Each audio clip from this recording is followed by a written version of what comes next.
Couch Rider, Raven Report. Let's go. Ravens, Ravens, Ravens. Couch Rider. Ravens, Ravens, Ravens. We gon' ride out. Ravens, Ravens, Ravens. Couch Rider. Ravens, we gon' ride out. For some of you Twitter gangsters, this is just a hobby, original sports perspective. You can't stop me. Couch Rider Report, it's reflective. Please respect me. You will get checked, and your knowledge will be tested. I ain't the coldest Raven, but this is my show. Shout out to the Barry White of rap for the beat, though.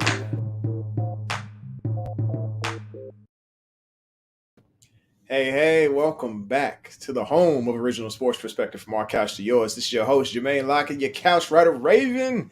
What's going on? Let's see who's in the room first thing. Oh, Delicious is in the building, y'all. Y'all say what's up to Delicious. Thanks for coming through, man. It's a very special day. It's a very special day. It feels good to be alive another year because guess what? The Couch Rider Raven just hit the big 4-0. 4-0. I'm 40 years old today. And I am just grateful for y'all to be here in the room with me celebrating my birthday. It's my birthday. Hey, my boy Kendall Lewis is in the building. What's good, man? He said, happy birthday, old man. Look, man, I still feel great. I feel amazing, man. There's a little bit of back pain. We'll talk about it later. It's fine. I'm going to be all right. I'm still spring back. Come back like 2-3. But, yeah, so it's a good day for my birthday. There's also some other good news. Some of you may know it already if you follow me on my Twitter, on my Facebook timeline. You know the other good news. Yo, your birthday was Friday, man. Happy birthday to you. Happy birthday, Delicious, y'all. I ain't finna sing the song. But I do feel great that we got birthdays. A shark season, baby. Pisces. We doing big things. My daughter's was Friday. You actually share the same birthday as my daughter. So that is pretty cool there. But like I said, there's some other good news that I'll share. I'll share a little bit later on. But like I said, for those of you who are just now coming through, if it's your first time here, if you're just now listening and this is recording for you, whatever, please hit that like button, hit that subscribe, and smack that bell so you know when it's going down. Because I could be posting it in the morning, in the evening, in the summertime. I could be posting all over the place. Hey, I appreciate you. Thanks for the birthday wishes, y'all. Thanks for the birthday love. I appreciate it. Like I said, it's been just an awesome couple of days. My daughter's birthday was Friday. Mine's today. I mean, it's just one of my mentors, her birthday was yesterday. It's just an awesome birthday season. My brother-in-law's birthday was Saturday. So it's just a good time for birthdays right now, except for my wife because she got to go buy all those gifts. So it's a good birthday season. And it was a great day today. I just got to get used to my new job. New job still in the Air Force, but just a different position. But I am thankful for the new opportunity, the new challenges that come with it, and just glad to be here. Let's see who else we got in the room. So like I said, we got Lisa here. We got Kendall. We got Delicious. We got Brooke. And we got all the people in the room celebrating our birthdays and just celebrating being here.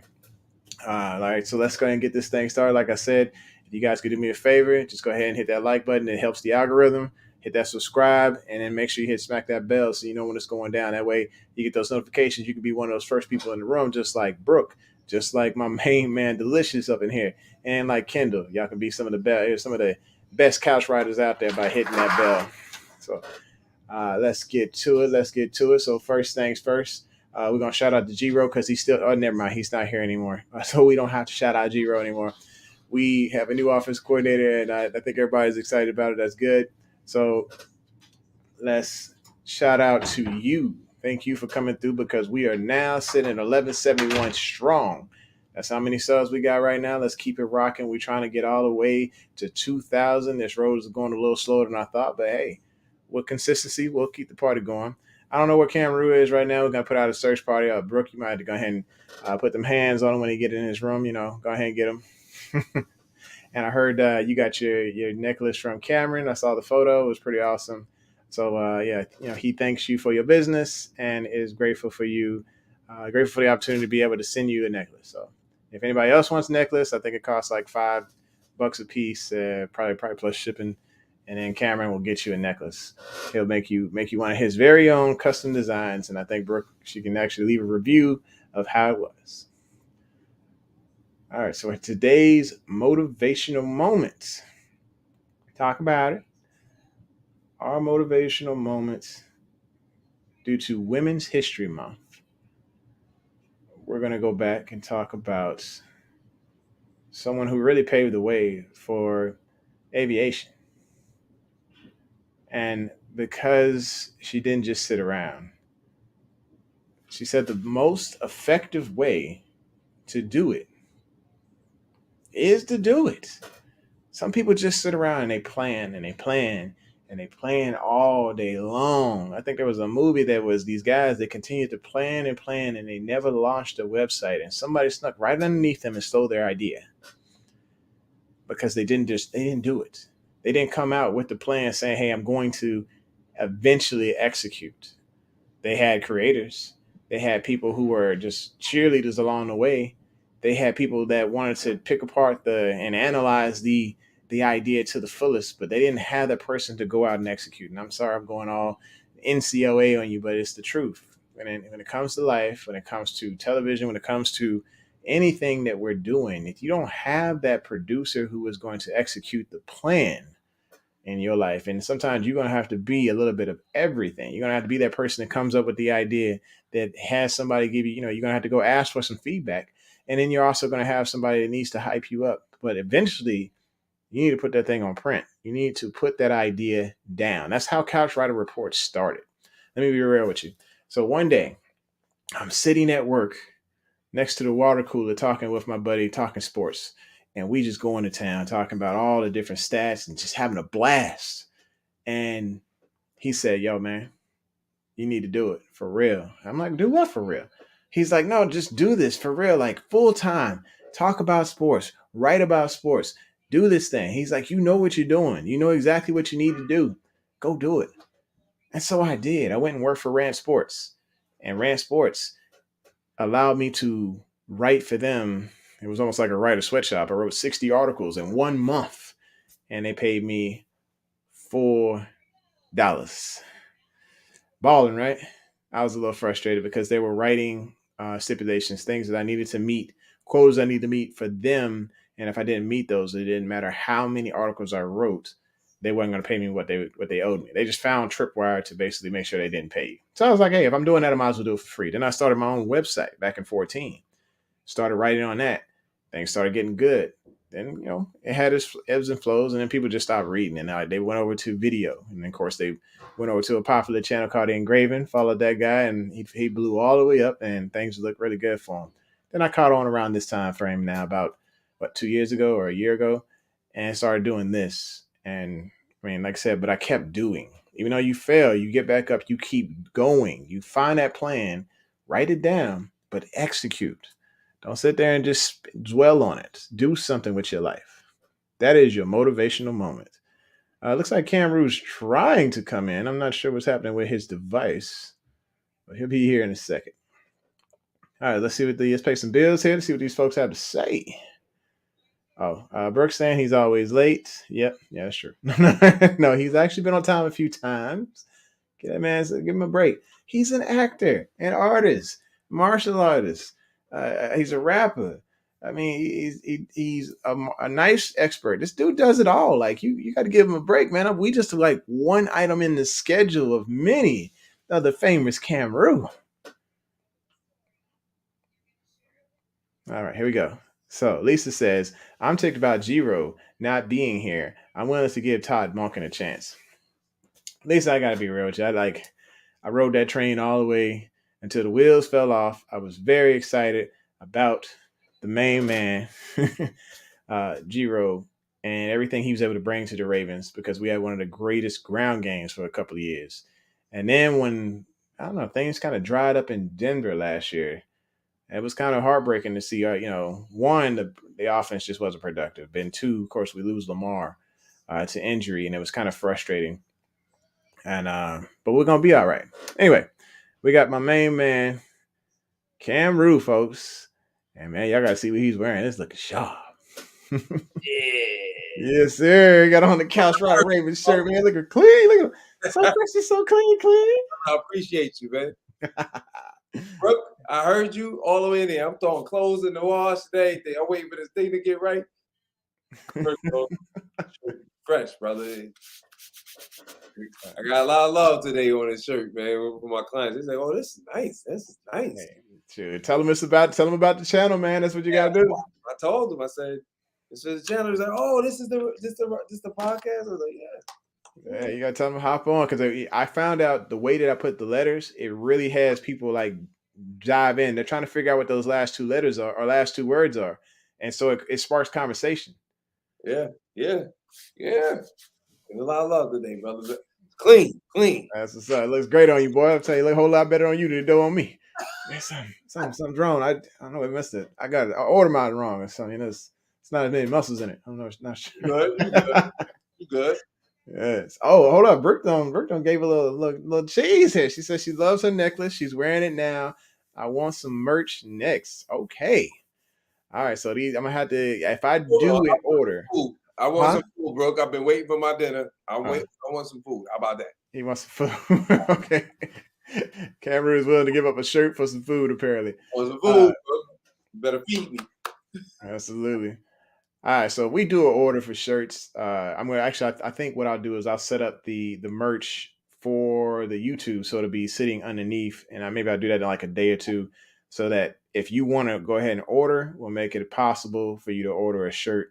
Like I said, the shirt they come out really nice. They fit pretty well on us. So I think, like I said, even I look good in my shirt. I look pretty good. And I got a hoodie as well. It was just a fun time. I even got the lunch break hot take. I lost a bet to them, so I had to go get them shirts. That's what spurred this order, is to get them their shirts because of the whole crochet bet. Thank you, James Crochet. So still a lot about that because I was just like, I just knew he was going to have a phenomenal season, and it just did not go the way that we wanted it to go. Let's see what Brooke says. Don't lie for him. No, he hasn't. No, he hasn't done what? Oh, showed up on time. She's still clowning you. Okay. Coming to get me, yo. She's saying she don't miss G-Ro at all. Sometimes, bro. Stop playing. Lisa's saying cut up some slack. Thank you, Lisa, thank you. I think Delicious like the shirt. Before I get here, I don't live nowhere near close to nothing. I'm getting here. Still ain't got no reason. You still ain't feed me. I don't want to hear all this nonsense you talking. Oh my goodness. And Brooke, make sure you set the timer because we still rocking. We rocking with 1 hour today. Heads up, Wednesday. I'm gonna be in Georgia, in Atlanta, with my family. Yeah. So I won't be able to be on that day. I haven't seen my mother honestly since COVID. So. Oh yeah, it's important, man. Definitely take care of family. You know, it's one thing. If you look above on this side here, above Lamar, it says faith, family, and football. Yes, sir. All three are key. All three are important, especially when it comes to Couch Rider Nation. You know, we take care of family here. Man, I gotta go see her, and then surprising my aunt for her birthday. And I'm gonna see my niece for the very first time instead of just posting pictures on the gram of her. So I'll be MIA on this Wednesday, brother. But Okay. I'll be Saturday, and definitely be on Monday so I can yell at Brooke again. You know she give as much as she takes. So sorry, Brooke, if you feel that way about Giro. At least we good. Like, so everybody gonna feel a certain way about Greg Roman. You know, there's a lot of people that felt that, you know, he should have been gone maybe a year prior to this year. But I mean, he stuck around. You know, they tried to see if they can make things work. They even doubled down and built an offensive tight ends around what he does. And things didn't pan out the way that they were expecting to pan out, especially with the wide receivers. You know, I think they had bigger plans for the wide receivers, but based on talent levels dropping because of injuries, I think that they weren't able to execute those plans, and Greg Roman's clock just happened to run out. And so that's a little tough, you know, a tough situation for a guy that has a really great run game. And I wish him luck, but he just ain't here. And Todd Monken's going to take this whole thing in a different direction, and maybe even a more exciting direction. Maybe we are that Sunday night primetime football, a highlight reel of good wide receivers and tight ends. Let's just hope is that going in that direction. Speaking of tight ends, you see the deal that Josh Oliver got from Minnesota? Yeah, I was like, okay. I So mean, he made a nice piece of change there. Nice piece of change. yeah, turned himself in from basically a scrap player that was on his way out with Jacksonville. And then, of course, we pay a pick for him because Eric DeCosta thought, hey, this guy's got some potential. Let's see what he's up for. Let's see what he can do. Lamar makes him look pretty good, and he shows his talent, shows what he's worth, and he rolls that, flipped it, and flipped it and turned it into a nice payday. And that's where I think, like, okay, when you look at how Eric DeCosta operates, people want to sit here and hate all day on this guy, but he's been turning, late round picks into Pro Bowl players. He's been turning players that probably should not be playing in the league or like that. He's turned those players and brought them on the Ravens, give them an opportunity. And then what happens? He gets comp picks for them. This year, we didn't get any comp picks, but I guarantee you we're getting comp picks. We're going to get a comp pick for Josh Oliver. It might be a little later, but it's still going to be a comp pick, something that we desperately need this year, but we won't get until next year. So I want you to take a look at that. But if we may not get the comp pick because of we're going to be in free agency trying to make things happen this year because we only got 5 picks to work with in the NFL draft and may have less if they happen to pick up Nuke, which should be one of the things we talk about tonight. So let's see. Let's pay some more bills. Let's see. Brooke says dinner was ready at the beginning, but blank the lie. You were late. Someone else ate it. Oh yeah. That's what you're doing. Give up the food, huh? You just gonna give up the food? You don't even care. So how do you like the time change, guys? I love it. Well, I mean, you love it. I was late for church and got a little chastised by the bishop, but it's gonna be all right. It's fine. It's fine. I'm able to sit down today. All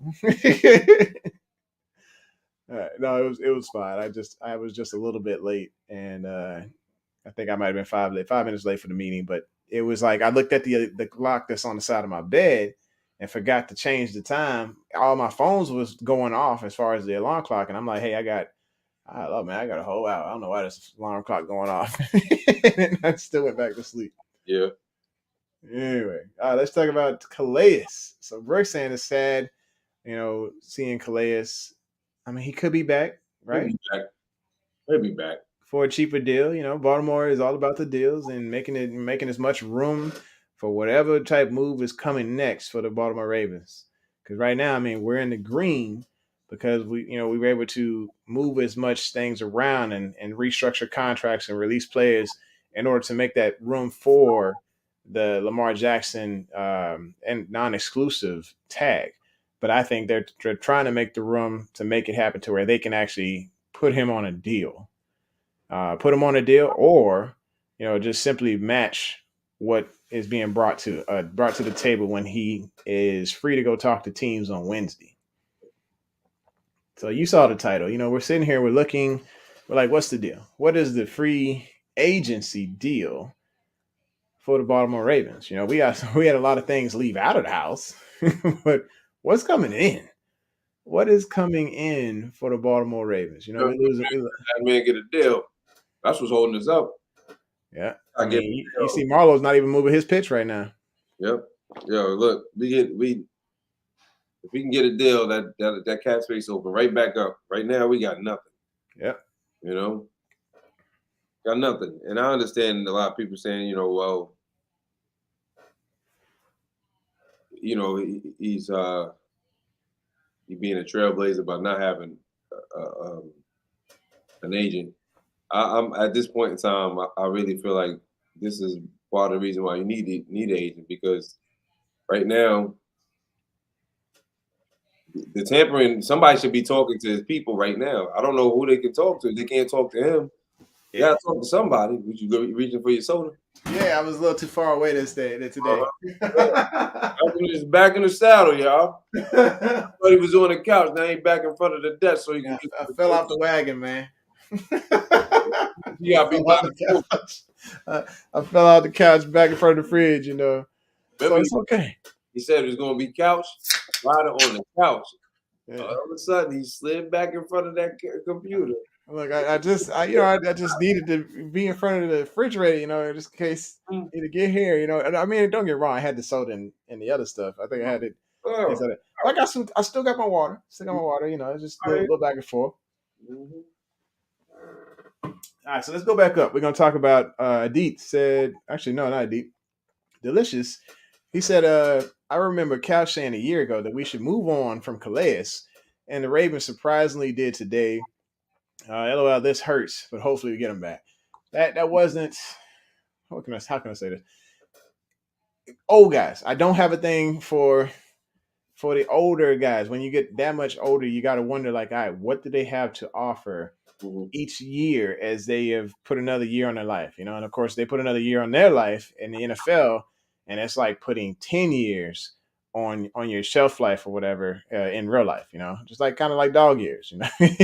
You know, your dog gains 7 years. Yes, an NFL player gains a great deal of years in the offseason, and you can see the talent level it tank a little bit, or injuries go up, and so they're there for a limited amount of time. But also, you know, when they're in there, they're great. But at the same time, how often they're going to be in there? We've seen that issue with many players in the league. Water. What you got there? Oh, you got water. Okay. Water. That's a very nice water. Somebody gave me a water bottle for my birthday today, so I Birthday's today? Yeah, it's today, man. Oh, happy birthday, brother! Appreciate it, bro. You know, big foe. Oh, hey, oh yeah, forgot about this whole thing. Well, tell us, man, happy birthday. Tell us, man, happy birthday. You know it's your birthday, bro. Happy birthday, bro. Yeah, it's birthday today. So, what you gonna do for it?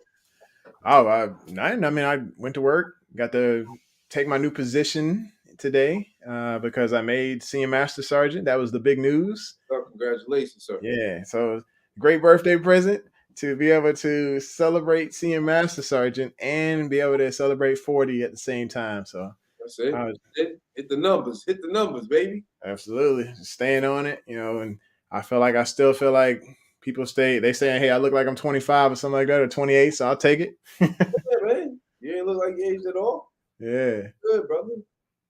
So I'm happy about that. Got my youth still, and still able to celebrate accomplishments at work. So weekend, man. Don't not do something. Do something for your birthday this weekend. Oh yeah. I mean, we went bowling this past weekend, and I rolled a 233. So No. I'm talking about this weekend. This weekend coming up, other than bowling. Like, go out. out. Oh yeah. I mean, I'm kind of boring, so I just like. That's all good. I like bowling. Everybody like to eat food. Yeah. Oh yeah. You know, what are we doing this weekend? We're doing something. Right. Oh, I'm taking my son to the movies. So take him to see Creed. You might like that. That's what I want to do, but he want to go see He want to go see Shazam Part 2 or whatever. Oh, it is coming out Friday. It is. Yeah. That's cool. Creed 3 was an excellent movie if y'all want to go see that. Mm-hmm. Oh yeah, I'm definitely going out there. I got this little device over here to let me see it. So okay. I'll be watching that too. But yeah, I definitely want to see Creed, and definitely, he wants to see Shazam, so we might have to do a double up on the movies or something. Hey. All right, so let's go back. So we talked about Calais. Let's talk about this wide receivers. Adit saying, is the wide receiver free agent truly bad if wide receiver is one of the positions where no one has signed or teams are waiting for the trade market / draft? So I guess when it comes to wide receivers, I mean, Jacoby Myers is close to the top of the list. Right now, they're saying that he is the top of the list over everybody. Which is pretty sad. We're looking at a guy who he's only had 8 career total touchdowns. 8. That's over, was it a 4-year span? Yeah. Well, I think. No, is it? You sure? I think it was a 4-year span. I'm gonna look this back up, man. I think he had. I believe he was a Pro Bowler this year. And he had 700 plus yards each season outside of his rookie year. So 3 years, 8 touchdowns. Is what we're looking at for Jacoby Myers. Don't get me wrong. Like, I saw sparks with this guy in the preseason, in his rookie year, you know, and throughout the season. You know, you see just like, all right, this guy he does realize, hey, there's a game still going on, even though the Patriots were pretty terrible. Um, he's a pretty decent wide receiver. Not spectacular, but at the top of the list. You talking about a guy that's probably going to get paid more money than who are those wide receivers that came from the Bengals? One went to the Atlanta Falcons and one went to Detroit, and they both got really hella paydays, and they were both just like mid receivers. You remember that deal back in the day? Talking about Sanu and Yeah, yeah, I mean, yeah. It was Sanu, and there was another dude. but he's not a number one receiver, but who's out there like right now? And then in the draft, this wide receiver group is not really that deep, so that's why they're saying that he may get. He's going to set the bar as far as who's going to get picked. I mean, who's going to get paid? Um, as far as who's going to get paid for this free agency. Yeah, I think this is a point where you got to look really deep and do some serious homework on the wide receiver market, or at least we are. I think that's what we're going to have to do next is see how deep we can actually go into that wide receiver pool in the NFL draft to see what's available because the free agency is not it. It's not it right now. Right now, the options we're looking at outside of Jacoby Myers, of course, traded for Hopkins, which hurts us in the pick department. We're talking Jacoby Myers, DJ Chark is one of those options, and then you got Alan Lazard and Adam Thielen. So I think those options are decent options, but none of those receivers, except for actually, I don't even think Hopkins. Did they? I don't think they scored above 800 yards this year, did they? Who Hopkins? Yeah, or any of those guys. Yeah, nobody's really going. Nobody's really going to be able to make the move they need to make. I mean, as far as I'm talking about for us, until they get everything done with Lamar, man, we strapped. We right now we playing with one hand behind our back. I know we don't never go on the first wave of free agency, but this is to me this is uncharted territory for us. Mm-hmm. So here's the thing. So and I know we've been beating this horse for about like since last year. With the lack of talent in free agency, and the lack of picks in the draft, does this save our boys?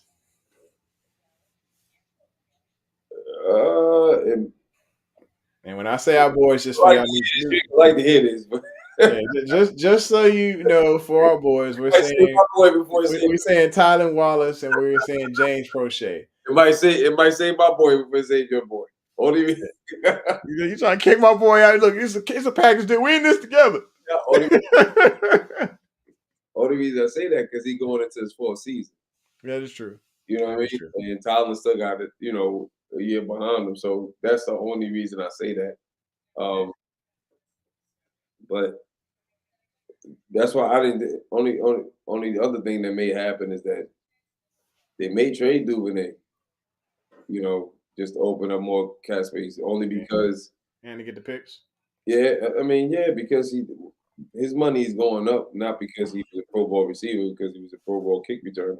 Yeah, twice. And then I think is they if anybody does the research, they're gonna recognize the type of player they got outside of the kick return game too. I mean, right. Duvernay is a excellent receiver. He don't need to be if we're gonna keep him.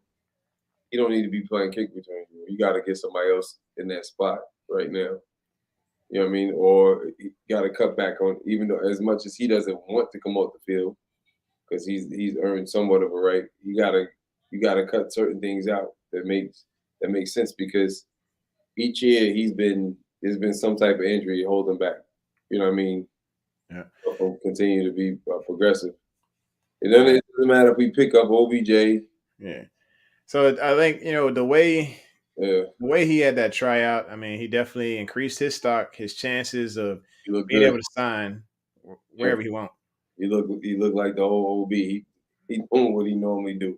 Yeah, you see, I put that tweet out there. I was like, yeah, he must have something against his left hand, because he's just doing one-handed catches like it's nothing. He doing it on purpose. Bye. Yeah, I mean, we used to train like that too in practice, but I'm just like, dude, I need somebody to go ahead and I need him to catch that during in traffic. I need him to have those concentrations on using both hands and see where he's at. But I mean, well, he still got the greatest catch ever. I ain't gonna lie, that's the greatest catch I ever seen. Oh yeah, that catch is pretty solid. Now, Yeah, George Pickens catch this past season. it was good, but Yeah, it it was was pretty good. I was like that. That was just kind of it was acrobatic. It was right. his entire body was stretched in a way that like you can't imagine. So, But yeah, Odell Beckham to score a touchdown on the catch, have pass interference, lean all the way back, and keep his body, keep control of his body, to be able to score that thing. I was like, that's just phenomenal. who you It's talking still the catch, about? huh? Pickens? What, Pickens? No, I OBJ. Oh yeah, and he caught it with 3 fingers. Yeah, So that was phenomenal. yeah, that's probably gonna be the best catch for a very long time. But I mean, if he's looking for 20 million, we obviously ain't gonna be able to get him. No, we're not in the runnings for that. That's kind of why I didn't mention this because the price tag is just a little high. If he said like, all right, I'm willing to go 13, 14 a year, Yeah, then Eric DeCosta would be yeah. on the phone right now saying, hey, come on. But I think right now his biggest thing, and this is coming from his camp, his biggest thing is that She stopped counting. his biggest thing is the fact that he want to know who the quarterback is, man. Yeah, I think they all do. And it makes sense because if you really look at OBJ's career, he's never played with a good quarterback. Bro. He's not I when he. mean, if Andy Dalton or Baker Mayfield's coming to town, he's not coming. I He's mean, just even with Eli Manning, Eli was like not at his greatest by the time they had OBJ. yeah. Eric be sitting here on the phone, be like, yeah, oh yeah. Hey, what's up, man? What's up, Odell? Hey, yeah. We got Teddy Bridgewater. Hello, Yeah, exactly. hello. Yeah, that's a You hung up, bro. I said, yeah, okay, yeah. We're gonna go with Jacoby Bridge. No, yeah. okay. I got Gardner Minshew on the. He ain't coming. If there's not that man in the back, he ain't coming. And this is the thing, man. I know everybody taking shots at the organization. Even I'll take shots at them because they should have. I felt like they should have been got this done. Everybody in cahoots against Lamar. Lamar's just sitting in the middle. NFLPA, the owners, and it's like we as the fans are like upset with the whole situation because this is ongoing drama. Like something has to give. Yeah. He can't. We're not going to know until Wednesday what's going on as far as like what teams may offer. I'm gonna be up in the air when this happens. I guarantee it. I hope when I land in Atlanta, I hope that when I land, I get a notification on my phone that he got a 5-year deal with Baltimore, such and such and such. He got tired of, trying to see what it was, or nobody trying to match. Everybody has this situation that a lot of people don't want to talk, obviously, because he doesn't have an agent, and they know what they know what it is, and they don't want to do the Ravens work. They don't want to. Let me give you a contract so they can just match it. Like they don't want to do that. They don't want to do it. I think I think other people are they're not willing to go out there and do the work yeah, they don't want because to. I'm not sure on this one. Somebody got to check me on chat, fact check me. In the offer sheet, if they just throw an offer out there saying, "Hey, this is the average per year. This is the total contract." Baltimore still gets a chance to match and work the details of that, right? Yeah, they got. That's what they want. That's what I'm saying. They don't want to. They don't want to. There's no team that wants to go ahead and do. That's what you're doing. You're the Baltimore. They kept saying the Falcons. Just say the Falcons, for example. I'm just not coming with you with a number. I'm coming with you with this is what it is. This is the offer sheet. This is how much is going to be guaranteed. This is this. This is that. You understand what I'm saying? And if you decide that, Lamar brings that back to you, and you're like, all right, that's it. If he wants to give you that plus probably like $5 million just for the convenience of all the because that's what's going to happen. Just to massage everything. Let me give you extra 5, Yeah. 10, whatever it's going to be. Yeah, I think they're just gonna match it, and they're gonna make the terms. Be like, hey, you went out there and you got your deal. Congratulations, we matching it. Thank you for going to see everybody else to help them make the deal for us. Welcome back to Baltimore. Yeah, but that's the thing. Like I think it's really because I don't think it's a team that's really wants to waste time doing it. Like I wouldn't want to waste time doing that. You know what I'm saying? And he said Lamar's market is decreasing like crazy. So Decreasing is just that nobody want to do the work. I wouldn't want to. rejected by every girl at school. I hope this doesn't result in a grudge against Ray. That is part. I can see that last part. The value, I think the value is still gonna be there because Eric DeCosta and them still have that offer sheet. They got their own offer sitting right there, not offer sheet, but just they offer saying, "Hey, when things don't work out, if you don't get the offer that you want out there, you can come on back and you can get this offer. That's why we got it in good faith. We're gonna let you go do your thing." And we know there's a number. It's not that 32 million. We know there's a legit contract being offered, and it's their best shot, and it is the opportunity to sign Lamar after he goes out there and he doesn't find exactly what he's looking for at this time. But it's not. Again, I really truly believe it's not because Lamar don't want to take the deal. I'm sure it's other things that from what I can't remember the girl's name. Bill Anderson is saying it's not he's not looking for certain guarantees and certain things that he wants.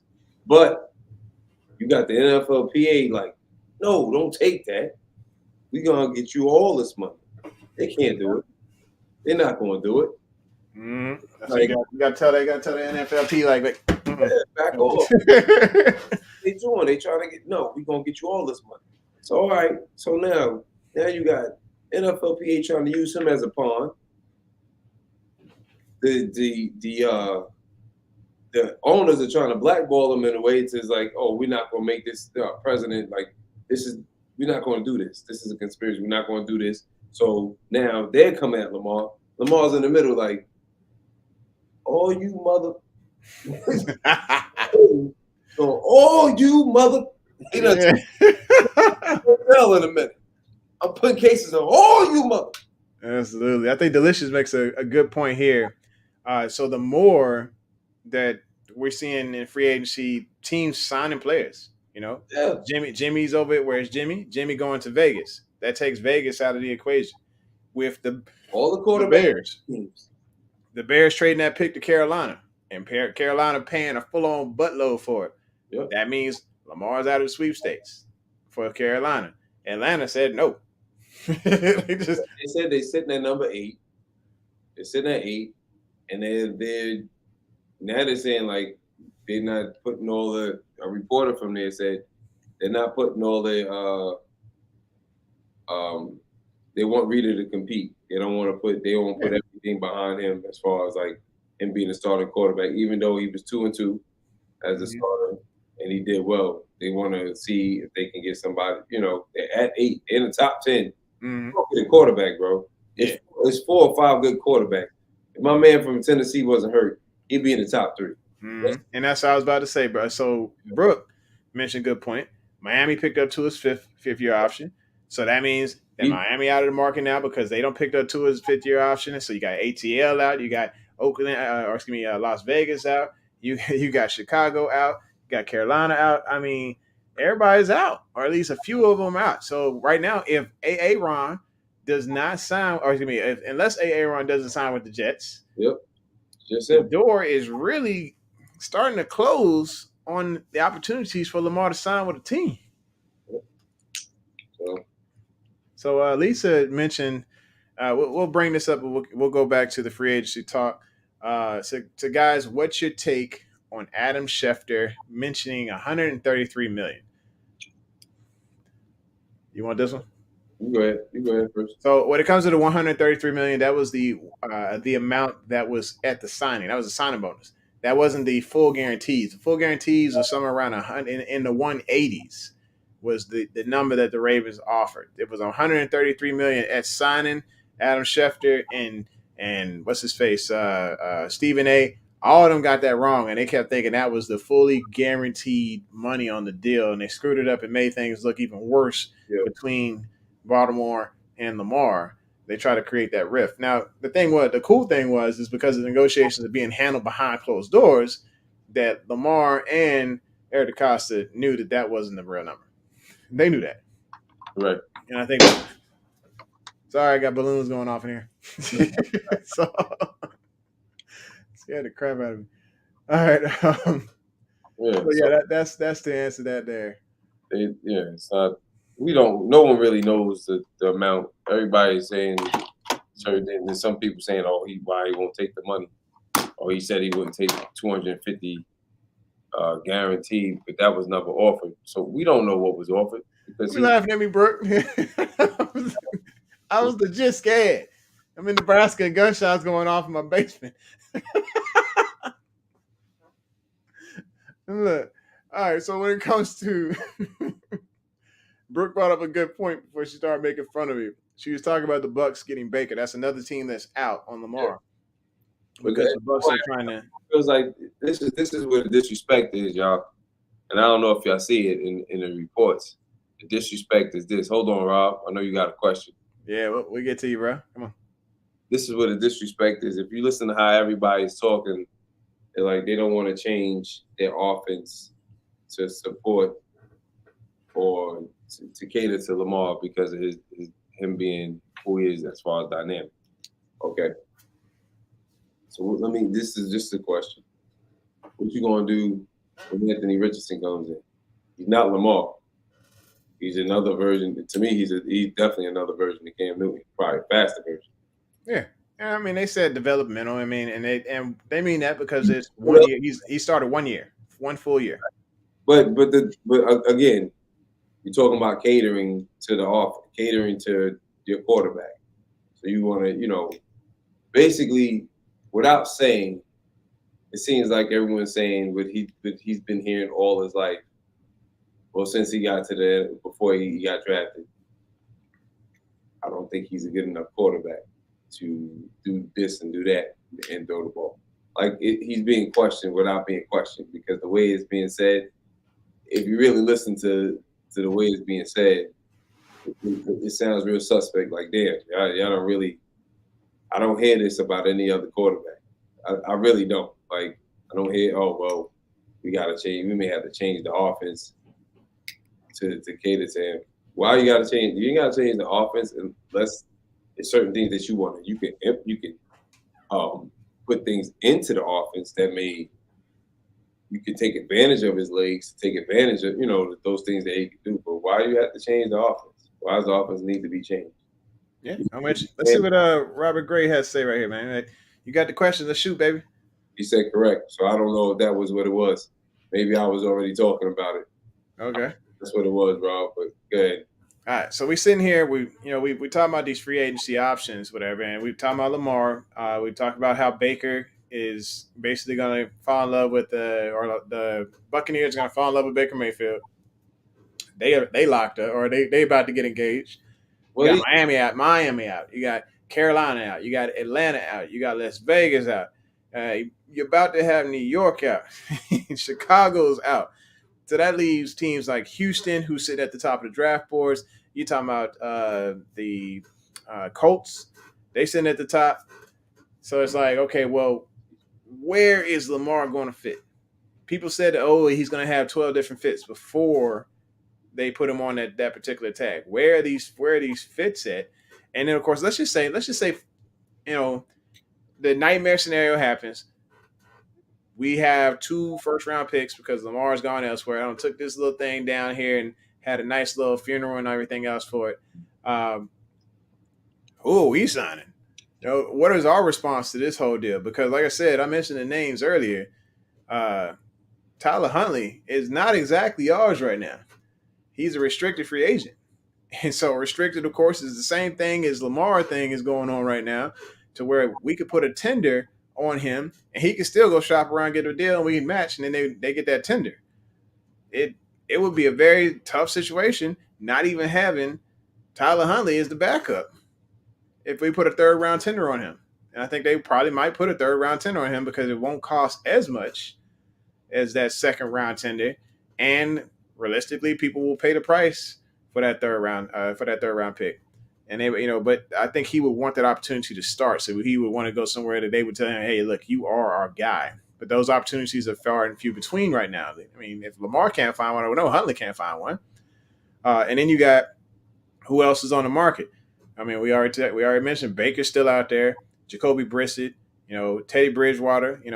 I like Teddy B, huh? Jacoby what? Jacoby Brissett, Mr. Brisket. You got Mr. Brisket, man. But yes, so Jacoby Brissett over there, Disrespect. and then you got Big Red, who like throwing them picks. That's Andy Dalton, Gardner Minshew, little Arcorico. You want Okarico? You think Okarico lead us somewhere? Uncle Rico. Yeah, Uncle Rico, Gardner Minshew. No, come on. Cut all this out, man. Just keep it going. Ain't none of them coming here, man. All right. So we know that quarterback will be a significant free agency, just full on garbage dumpster fire if we lose Lamar. So we'll move forward into the next piece here. One position that we haven't focused on that it could be a need because one of the players that we trusted in and before you go any further, you missing some. What you got? Bills. You missing some questions. Okay, let's pay some bills. Where are we starting at? Back to the top. Lisa had something to say, and then Rob had his question. Okay, so Lisa said, I see the question. I see correct. I see Lisa says, we need LJ. He's a special QB. I wish people would quit calling him a running back. I know it's so disrespectful. Yep. It's disrespectful. Go ahead. Next, his question from Rob says, what in the blank does injury guarantees mean? It means basically if you don't get injured, you get it's just like it's bonus money, bro. Like if he plays all 17 games, he gets the whole guarantee. If it's any injury guarantees as far as like I don't know, he doesn't miss certain games or he's not out for a certain amount of time. I guess kind of you gotta look at it kind of like Will Fuller. Yeah, Fuller will come in and score like 5 touchdowns in 5 games straight, no problem. But he gonna mess around and tear something like the 6th game. And if they put a guaranteed, hey, you stay healthy or find a way to stay healthy this entire season, we'll pay you an extra $7 or $8 million. He might be shooting up to get on that field. Yeah. Let's keep going. So you heard a contract leak. Where you hear this leak at? How much was it? How much was it? Was it above what we are already talking about? Was it a crazy amount? Robert, please give us the tea. We need the tea, buddy. All right, Delicious says, Colts and possibly the 49ers are teams we might have to worry about right now. Honestly, 49ers shouldn't really be in. No, they're not in because they got Lance, who they think could be the future, and then they got Brock Purdy, who's a hot commodity right now, and I think they are really trying to see what this guy can offer once he's healthy. I think the Colts want their own quarterback. Man. Yeah, and I think the Colts are tired of bringing a guy in. Oh yeah, they want their own quarterback at this particular time. I mean, if I'm a head coach, I want to tie my future to a guy in the draft, somebody who I can develop and say, hey, we in this together. You out, I'm out. Or what I'm saying, like, hey, you win, and it makes me look good because I helped develop you along the way. Not I'm bringing this superstar in who's probably going to be hard to coach for like that because he needs all these extra exceptions to even get him in the house, and then I got to worry about if he's going to miss camp because he's going to hold out on something or whatever. No, I need my guy. Give me my guy who I can trust in this organization that I brought in, and they are accepting me because I gave them that shot. Let's see. Lila, my daughter, says, hey, Jermaine, when you're done, can you get me a fine boy Sharpies? Thanks. Good job with the show. Okay. Love you too, Lila. I like that one. That was good. That was good. All right. Robert Gray says the Ravens technically don't have a QB under contract. I think we got Anthony. What's his name? Anthony Brown, right? Yeah, he's going there. Yeah, I believe we got Anthony Brown. At least I'm hoping we started Anthony Brown. This is just that's the only thing we got left. Since he was on the practice squad. Mm-hmm. Invisible Minor is in the building. What's good? Said most NFL teams change offense for that quarterback. They do. So I don't know why they up there talking about you gotta adjust everything for Lamar. I feel like Jason Campbell was a bad example of that. 17 different offensive coordinators, and he's sitting here having to change what he does every single time that a new one comes in. All right, so Brooks says 49ers got Darnold. Don't they got a million QBs? Yes. So if Darnold comes in, then that leaves 3 different QBs to go into camp and have one heck of a competition. So I don't imagine them going after one in the draft. They signed Sam Darnold. Yeah, I guess they signed him. So he's the backup to the backup. Yep. The insurance policy just in case Purdy doesn't come back healthy and Lance gets injured for some reason. He would work in that offense. Though. Yeah. He would definitely work in that offense. Makes sense. Okay, so yeah, forgot about the 49ers. They out. Rob says, bruh. Lisa says, where does that leave Snoop? So Snoop, like I said, Snoop is under that restricted free agent right now. And the tender has not been designated, but once it gets designated for this guy, he can sit there and do the same thing Lamar doing. Go shop around, get feelers out, see who's going to actually sign him and give him a chance to start. But the window is not the opportunity is not necessarily right there right now. His best bet: come back for the Ravens another year, watch Lamar get injured, and then come and actually shine this time around and not fumble the ball and screw up playoff chances. Then go get his bag. If they cut a check. Lamar ain't gonna get injured no more. Yeah, I think he's back. I don't think he's gonna get injured anymore. I don't think he's gonna get injured ever again. They cut the check. Oh, that's right. It's Carson Wentz. Carson Wentz is out there. We lose Lamar, we'll get Carson Wentz. No, we'll be all right. He'll take us all the way. I'm pretty sure I can sense the sarcasm going on right there. Nice one, bro. You are what they say. They said, Juice, that was a good one. Yeah. All right. Delicious said, could just draft Anthony Richardson or Will Levi. One of the two is going. Or is it Levis? I'm screwing. That's probably Levis. But let them develop behind Matt Ryan. Lamar is definitely staying with us. Not many options. I think so, too. I think based on this market drying up the way it is and nobody wanted to actually go out and do the legwork for a deal for Lamar, he's coming back to Baltimore. But like I said, since we're trying to move off of that just for a second here, we'll go through and pay a couple more bills, and then we will head back to the guard talk. So Rob says it sounds like more like a clause to me. Not sure. You know what he's talking about? Oh, probably the guarantee. Yeah. That's what it is. Okay.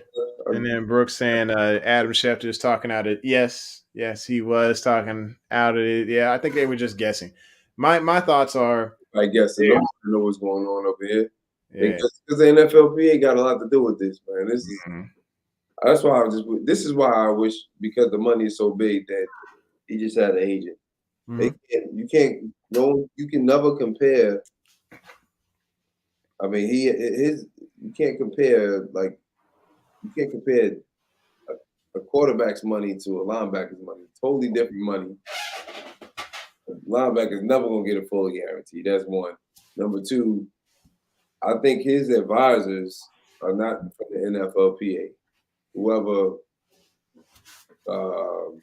Roquan's advisors are, they're not from the NFLPA. I'll be honest with you, I don't even think any of them are related to him. And sometimes that way you don't have nobody emotionally checking.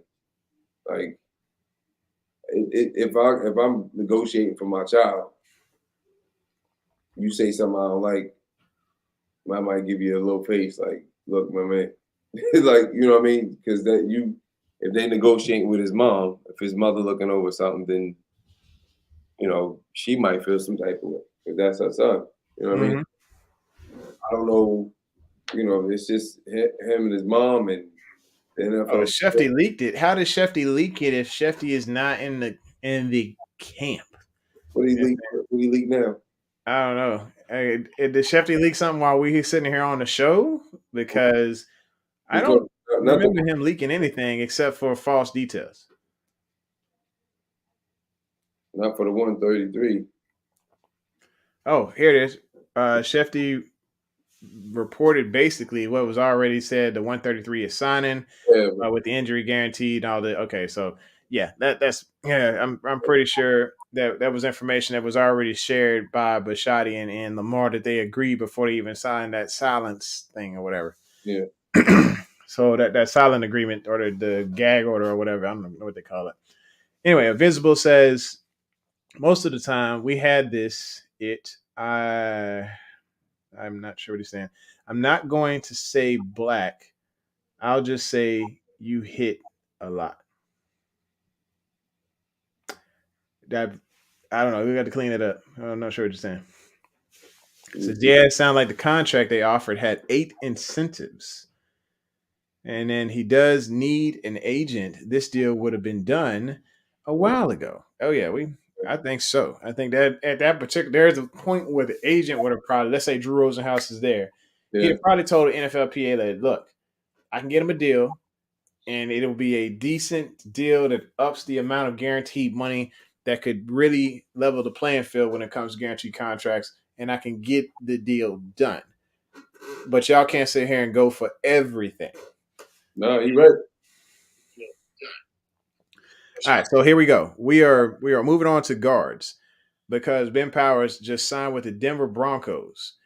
He signed for, I think it was a 4-year deal, but I think he's making on average at $13 million per year. He got a damn gun. Yeah. This dude had a full on. He had the ski mask on and robbed Denver pretty bad. I'm like, wow. Pump it up. Yo, y'all better like and subscribe, yo. Oh yeah, I appreciate you. Appreciate you. Make sure y'all hit that like button, hit that subscribe, smack that bell so you know when it's going down. And if you feel like giving me some little birthday money, we got a cash app. We're gonna go ahead and put up over here, and we got a cash app, and we also have the super chats. If you want to go ahead and throw that in there, A little birthday money. a little birthday tips, bro. So I can go ahead and go out, give me some more energy drinks, some sodas, or whatever. I appreciate you. Yeah. Anyway, but what we're saying is, yeah, you're saying LJ is 26 years old, well deserved. Okay, so what I'm saying is when it comes to guards, we have those options of signing, or we can talk about what's in-house with Ben Cleveland. Do you think Ben Cleveland should get his shot, or should we go after, let's say, Dalton Risner, tit for tat? No. Denver signed our guy? No. He a 3rd round pick, man. You gotta give him a shot. Yeah. This is his second. This would be his 3rd year getting the opportunity to play on the left side. We obviously know he's more comfortable on the right side, but it's his 3rd year being able to play on the left side. And he's in the time he's been in there, if he gets enough work, he's decent. He'll be fine. He'll be fine. And then he's under his old coordinator from Georgia. He'll be fine. Okay. And then of course, I mean, me personally, I don't believe in paying guards big time money. That's just me. I mean, Zeitler was probably with the anomaly of that whole situation. I think you can find a decent guard, in the back end of free agency. Maybe that's that 3rd or 4th round or something like that in the draft. Something to where it's not going to hurt the organization big, like for $13 million on one contract or for a year. I don't think that's the answer. When it comes to left guard right now, Ben Cleveland looks to be the only left guard on the roster. But, Zeitler's got a backup in John Simpson. And then I'm pretty sure TCC can bounce out and play guard. Yeah, well, he did play guard. So they both stepped in for Kevin Zeitler, and they stepped in for Ben Powers. And then, of course, there's the Swiss Army knife, Pat McCarry. And this guy can play pretty much anywhere. He about to be gone. This is not Pat McCarry. I was thinking Project Pat. My bad. Yeah. I'm about to say, unless we can just go ahead and switch Pep to have him eat a couple more of those some UA was it UA yet seafood from Lamar and just go ahead and switch him to the line. And actually, no, I think he's sitting at 300 something already. He'd be straight at guard. He'd be. Oh, well, now this is my thing. The reason why why it's important to pay for guards at this time because the interior pressure. So that's going to make their value go up. Mm-hmm. When you play guard or center, the value for because the interior pressure is getting that's the quickest way to the quarterback now. Straight line, right? Yep. Less jokers can bounce out the pocket. Mm-hmm. You So know, I could see why people would want the investment. I just don't think that a $13 million investment on a line on one lineman. well, he maxed. That's the max right now. I don't see going past that because even with Kevin Zeitler's making what 9. I don't know. I think his cap hit this year is about 9. I think he's making about 9. Yeah, it's 3. It was a 3-year deal. What was it? 3 year, 33 million. Yeah, he got a decent deal to where I think it was just before Houston got brought in, right? That first time was and I was just like, okay, it wasn't Yeah, it Van wasn't a hurt us type of thing, but it was a well worth type of deal.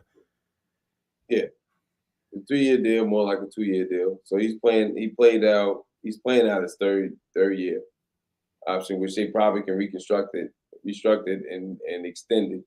Yeah, it's not bad. It's actually his base salary right now is 6.5 million for this year. We got an option to opt out of the deal. But his dead cap number or his cap hit is 9.75 or 9.4. That's what I'm saying. Like to lower that 9.5, I think you want to give him that extension. You know what I mean? Yeah. Because you're gonna keep him around. You're not gonna leave him. You're not gonna let him go. Yeah. Build some type of chemistry with the O-line. Yeah, and I'm thinking like Dalton Risner would probably command about a good $11 million a year, something that we just can put elsewhere. We can put to getting that nice, wide receiver, that shiny wide receiver they were looking for, if there one that comes available. DJ Chark, I'll be honest, I liked DJ Chark when he was in Jacksonville. I thought that what he was able to do with Gardner Minshew was exceptional. I thought for sure that they had a really, really good combo together. And I thought that DJ Chark commanding the money that he did in Detroit was great. Now we can probably get him for a bargain and see what he can do for Baltimore downfield. If you gonna get him, You say we don't think we don't get him? because that's not making a move. That's like you might as well go ahead. No disrespect to Chark, you might as well just go ahead and re-sign DeMarcus Robinson. Yeah, I like that move. I like DeMarcus. I think he already fits with what we do here. So, I mean, I don't see an issue with him actually sticking around. No, I like I said before when Gray was on here when he jumped in. I'm good with it, but I can do without both of them. And it's no disrespect to neither one because I think they're good players, but they not my favorite. It's not moving the needle to me. Like we need another. Everybody got at least 2 number ones. We barely got a number 2. And the jokers behind them don't even get an opportunity to grow into number 2s and number 1. I don't know. I can't put a needle on Duvernay as far as if he's a number 2 or can he be a number 1 or is he just number 3? I don't know. I think Dude's a number 2. I just think they got to legit give him the reps. Outside receiver. That's the thing. They've been playing him out of line the whole time. Yeah. He's a slot. He's a slot receiver. He's not an outside receiver. He's going to thrive on the inside. He always has. Every touchdown, if you look at it, most of the time it's coming from the slot that he's had. Even when it's like I'm not saying he can't go up and get anything because he can. I can't. I never at Texas. I've never seen him really. Not that I mean he's gotten better going down like tracking the ball, being in deep throws, but majority of the time at Texas he was in the slot. I want to see him actually get opportunities in open space because he looks like he would be a lot harder to tackle if he's going one-on-one with a corner. Yeah, he is hard to tackle, but yeah. That's probably the main reason why he was in the slot because he used to be a running back. Yeah, that's very difficult for you to ask somebody to play running back to go away out there to play wide, to play wide out, to be the X. Okay. So let's see here. So I mean, of course, like I said, like with the wide receiver market just looking absolute terrible out there. It's just slim pickings. I mean, we got no choice but to look to the draft. And I don't see much outside that first round. I was looking. I did not see much of phenomenal playmaking guys. I mean, you see the word developmental sitting next to their name when I'm doing most of the studying on these guys, but it gets a little frustrating when you see in developmental a lot all the way through the research on this here, and also looking at the videos. But there's guys like Bryce Ford Wheaton who ran a decent 40. He was sitting at closer to the top of the charts with his 40 time, but you go look at his name and you hear or you see developmental possession wide receiver. Who's that? This is Bryce Ford Wheaton out of West Virginia. Okay. So he's a tall guy, 6'3", 220 pounds. But he's another again. Yeah, he can fly. He's developmental. Yeah, he didn't do much in West Virginia. Not warrants that somebody's like, oh, nobody's been wild this year. Like, and so the thing about him is, I mean, he's got speed, but from his reviews, they're saying he doesn't have the ability to separate. The last thing we need is another Miles Boykin because it doesn't look like he was that aggressive on his tape either. We don't need somebody who doesn't have the hips, the flexibility or whatever to get in and out of breaks, who can excel at a 40 but can't do anything else, and is just a downfield guy, but doesn't climb the ladder. So that could be a problem. But this is the thing with, again, this, I'm not trying to take up for Miles, but you brought him in, you cut him when you bring in T. Martin and you bring in Keith. Like, you got to develop the receiver. You know what I mean? He had to be developed anyway coming out. So that was a flip of the coin. This guy's they say he's got some physicality. So he's actually one part of that says he's very physical. But if you can't create that separation, I mean, you could be physical, but if somebody's still gonna be, if you can't get them up off you, then how you gonna catch that ball? If we don't get a receiver in the first or second round, bro, we might as well just cancel this whole flight what we talking about with receivers because they come in the third round, they barely gonna get any burn. Look how long, honestly, look how long it took Duvernay to actually get some burn. Yeah, we definitely need that first or second round type wide receiver because they're not gonna get the reps. We know they ain't gonna get the reps. It took for Duvernay his third year. If Hollywood was still here, I think we would still have a problem. I think we saw enough of Duvernay. Not because he shouldn't be out there, it's because for some apparent reason the rotation is not happening the way it needs to. And again, it goes down to the passing scheme that wasn't there to help develop these receivers. You go to KC, and this is why people say like we don't have no receivers. You go to Kansas City, all those receivers are being used. Even receivers, I don't even know half of these jokers' names. They're being used. You go to even at the Eagles, these jokers are being used for like at least 4 or 5 receivers. We the only one that was lining up on Sunday with 5 tight ends and 3 receivers. And you got healthy scratches over there on the side. So that just tell you, but this is how you justify it. Well, some of the tight ends are receivers. No, man, no, because there are only 2 of them that was receivers. That was healthy. And that was likely Andrews, if you want to look at the tight ends that receiver. The rest of them, you didn't need Patrick Ricard. Nick Boyle was just being dressed just to get dressed. He wasn't used. Bruh. Like, I think this had to do with the bonus. See, and it's all good to be faithful to a degree. Like, and there's no knock on Nick. It's just that he was out. He was just dressed. He was taking up a body. When that could have been Tyler Wallace, or that could have been, another receiver. I don't know. It's just he was just there. You understand what I'm saying? Like, we get it. We get it. We beat this horse. We gonna whoop this thing down. Sorry, we don't pull the bell off everything. My bad. I'm go ahead, Brooke. You right. It's because of Greg. Yes, it is. Oh my God! Like we don't whoop this horse. She just constantly coming at Greg, man.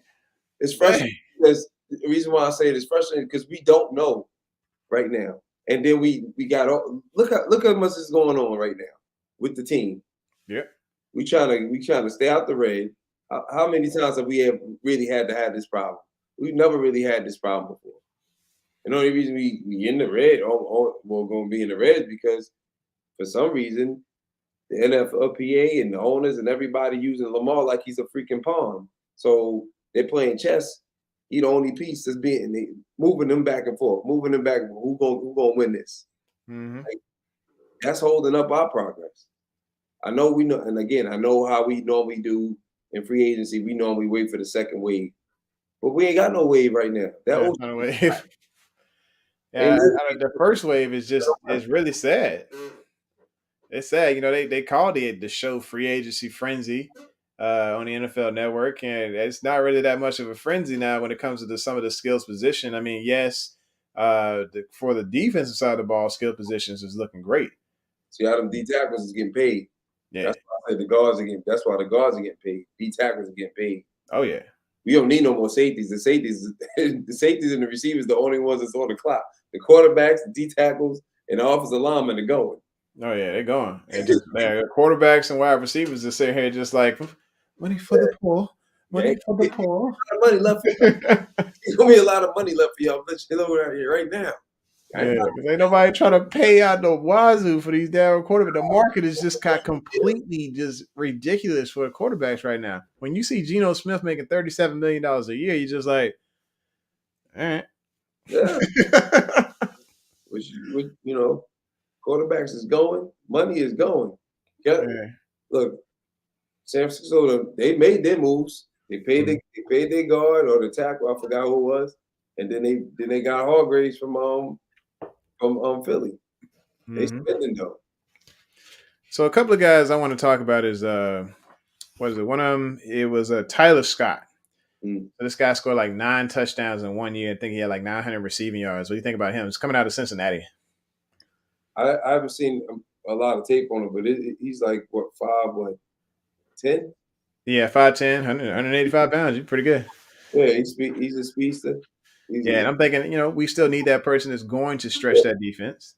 He does make everything look smooth. I don't know what he ran in the the dude from Nebraska was the fastest in the 40. He ran a 4.33. In the combine. I don't know what he ran at the combine. I think he ran a 4.4 or something. But I told you what he said about that guy, right? What did he say about him? He said Trey Palmer. I said I walked to his office, and now he works for me. But I walked to his office. I said, "Hey man, what do you think about Trey Palmer?" Because I'm like, okay, huge Nebraska fan. He said, "I don't." I was like, oh. "You don't like it? You don't like it?" He went straight ugly with him. So he's not good. He said that Trey Palmer studied for the 40, and Trey Palmer is not that great.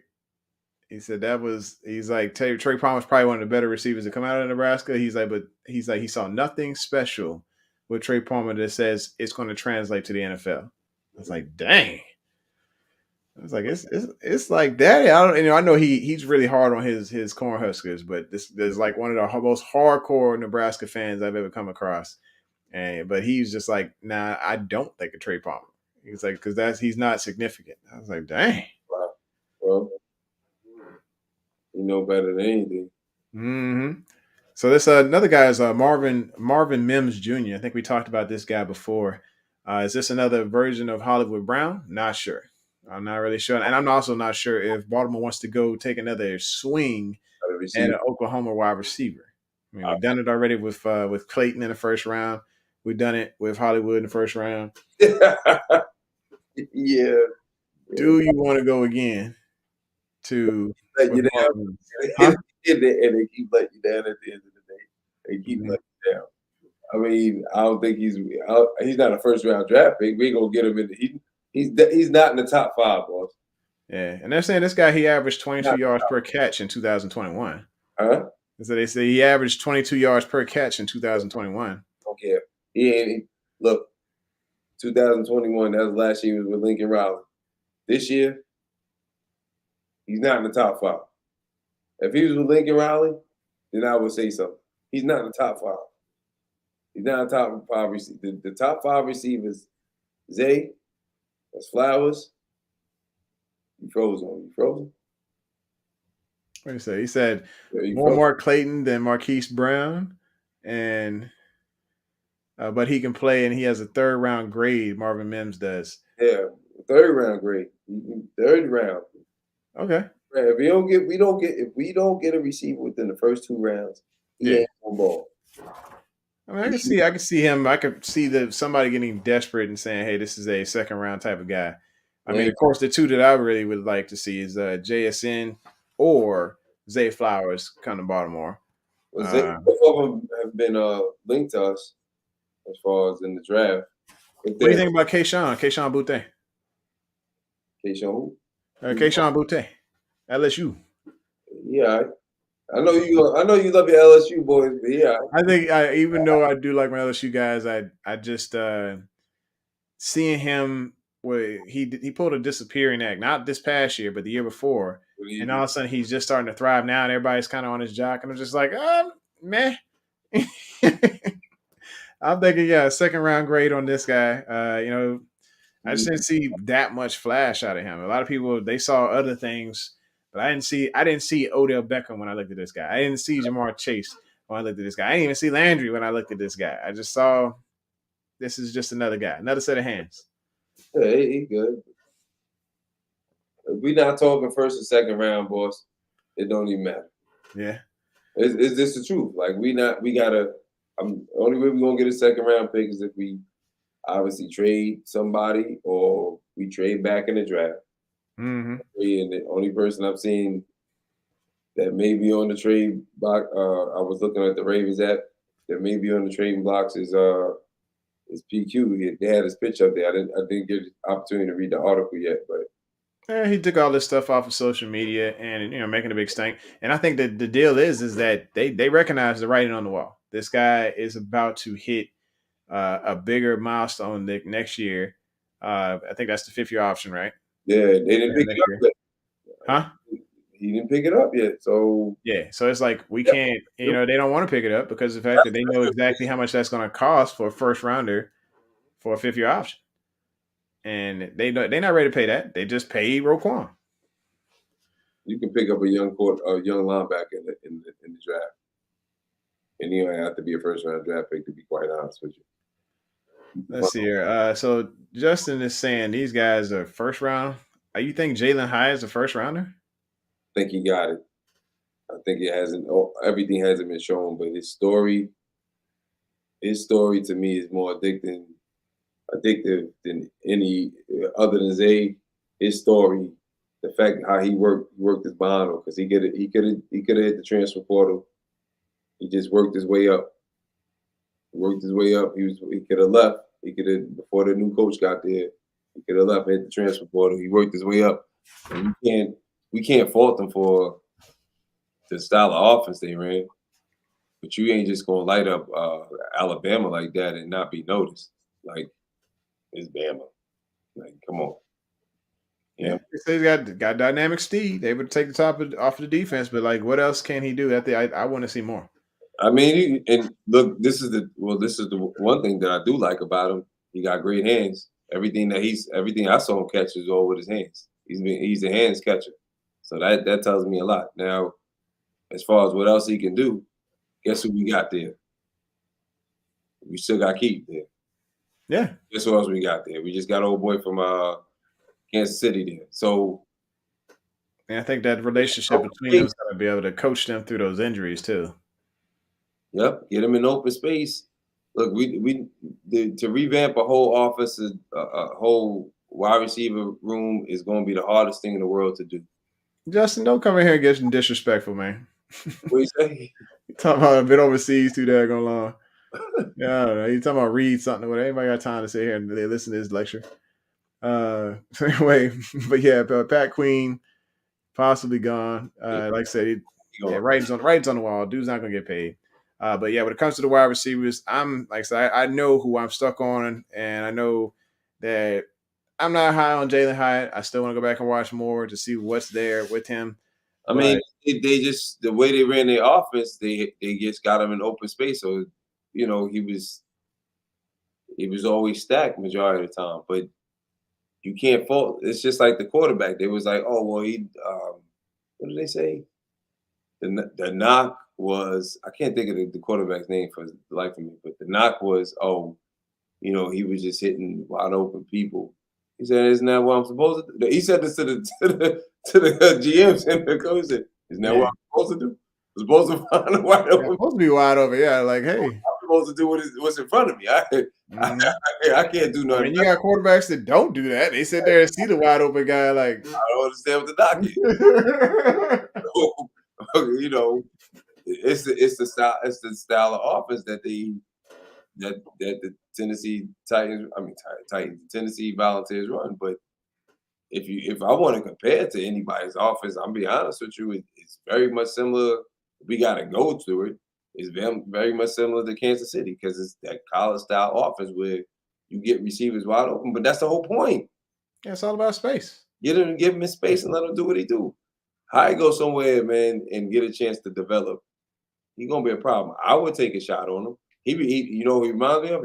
He reminds me of a better version of Tory Mm, because he catches everything with his hands. yeah. Everything. I've never seen him catch anything with his body. And Yeah. Tory was a heck of a body catcher. Mhm. He can track the ball here.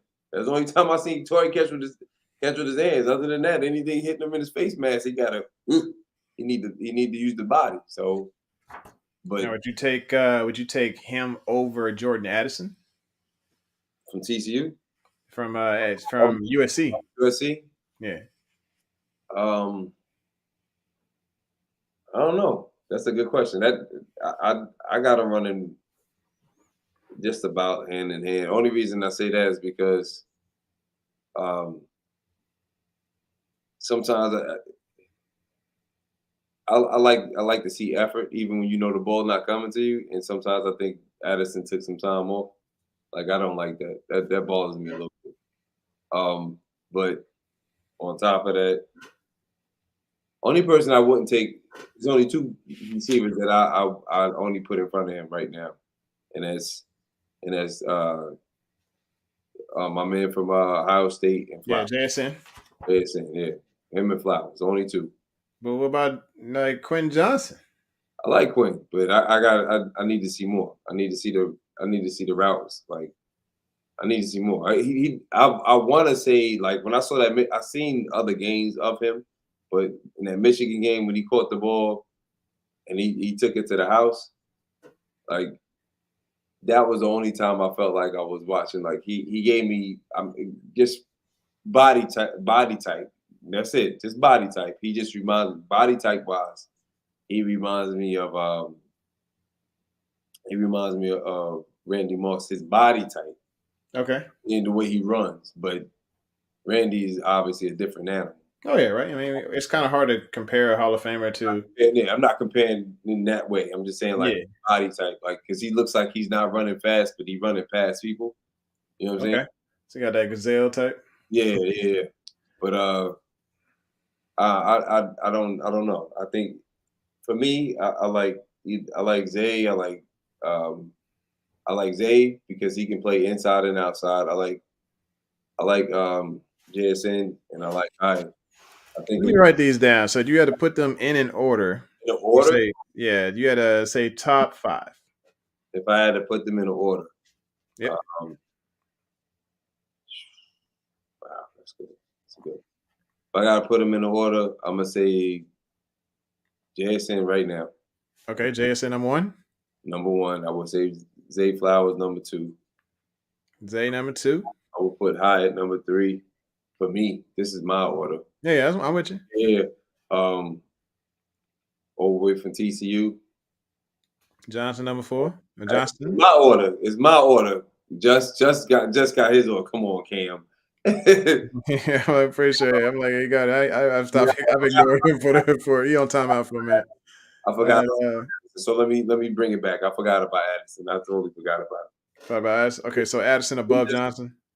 I would put Addison before and I Addison before Hyde. Okay. probably put what's in it because I'm looking at everything, man. I ain't just looking at you just catching the ball. I'm looking at how you are. I'm not putting Quentin Johnson before Hyatt. He Okay. ain't throwing enough. He catching with it. He don't catch. Look, If you catching with your body more and you catch it with your hands and you're not running every route, I need to see it. That's all I'm saying. I need to see it. I know that some jokers is able to do that. Zay catches with his hands. JSN catches with his hands. Hyatt catches with his hands. Quentin, I don't know. Addison, he be having some drops here and there, but he's good. I'm not saying he's not. I know he's a hometown kid, but I'm just saying, look, you under Lincoln Riley, you should be damn good. I know who's really gonna be good coming out of USC in a couple of years. Who that? Jerry Rice's son, because he was a monster his freshman year last year. He was a monster for USC. So, hey, it is what it is. Yeah, so I think I like your list. I do. Like I said, because of the fact that I'm not as impressed with Hyatt, but like I said, I still need to see more. I'd probably throw a different receiver in there because I think JSN and Zay Flowers, they're my top two. Those are the two I just ultimately, if the pick comes up and not Eric, if Eric DeCosta don't go after those two and they sitting right there, I'm gonna be highly upset. Then of course I'd say Addison. I still want to see like Josh Downs. I think he's going to land in the first round somewhere. I just don't know where. I just think that the only knock on Josh is the fact that he only played in the slot. He never played on the outside. Yeah, I think what he did with two different quarterbacks, being able to have similar production both years. No, I get that, but I'm saying if he's only picked to be a slot receiver, he can't play on the outside. You don't want somebody that's just going to play in the slot. Yes, he can play on the outside. He played majority on the slot, but he can play on the outside. Zay Flowers can play on the outside and the inside. Addison, Jalen, all of them can play on the outside and the inside. Maybe not QT, maybe not him, but again, and please tell me when the last time y'all seen a receiver come out of TCU that was good. Go ahead, I'll wait. Justin, since you want to talking real slick over there, Chief. Like I say, you on timeout for a minute. Come on, what is it? Say what you got to say, sir. And Josh Downs is asleep as well. You saying asleep or a sleeper? So sleeper. Okay, cool. And then I didn't say Josh Downs can stay on the outside. He's not. I haven't seen him play outside. They just say he's like one of the best slot receivers. I haven't seen him play outside. The games I seen when they played Miami, I didn't see him playing outside. So maybe I missed it. I think you're on point with what you're saying because even in this book here, it's saying the most noticeable concern for Downs is his size and he fails to have ideal measurables to an outside receiver at the next level. A little poor concentration drops. Last couple of seasons, ball tracking typically good. Loses sight of the ball with his back to the ball. Lacks of size because that's the outside guys just have that size, and then they get two hands on him. Of course, because of his lack of size, he get ushered over to the sideline easy. So that ability to play the outside could be threatened. So I think you're spot on when it comes to the evaluation of Josh Downs. Who's the real sleeper? I'm gonna tell you the real sleeper is my man from University of Florida A&M, FAMU. I said Florida A&M. That ain't Florida A&M. I'm tired. I'm tired now. But FAMU, crap! Man, I just missed a whole shot. They basically took a shot at Prochet, saying I'm not impressed with Hyatt, but you're gonna bring Prochet into this. Like that's cold blooded, bro. That's cold blooded. Like when you look at. If you go look at Hyatt's performance versus Prochet's performance, go look and see how many touchdowns. Who had more touchdowns? Just saying. Like, if you want to bring it up, let's bring it up. Because, what's he going to do? But how's it going to translate to the NFL? Talk about it. You know what I'm saying? I ain't even going to jump into this. Right now, Prochet's level of performance is tanked, and he probably shouldn't be on the street somewhere. Let's just call it as it is. I ain't protecting him no more, whatever. If Baltimore decides to go ahead and make that investment, cool.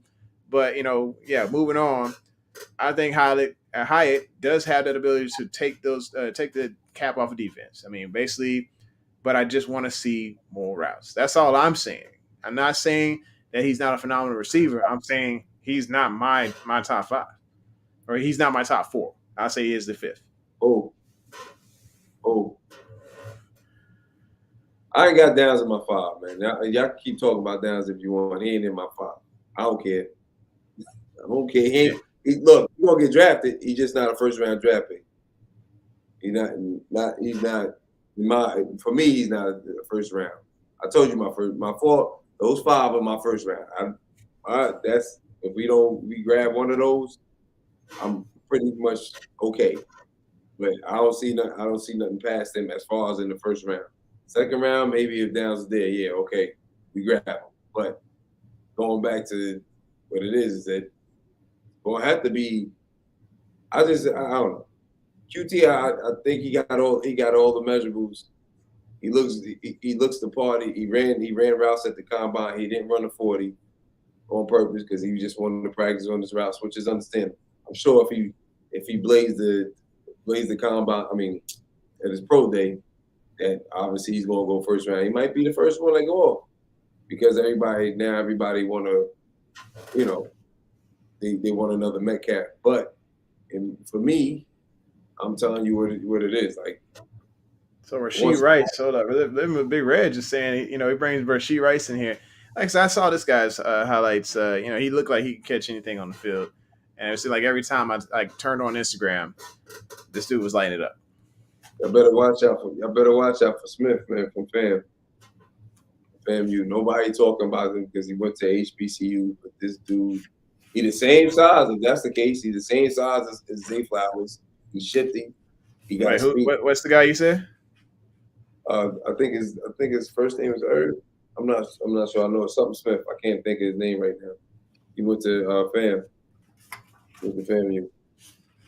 FAMU. I'm still looking up there. I'm looking at about 30, 40 different receivers right now, trying to find this guy you saying about. Let's see.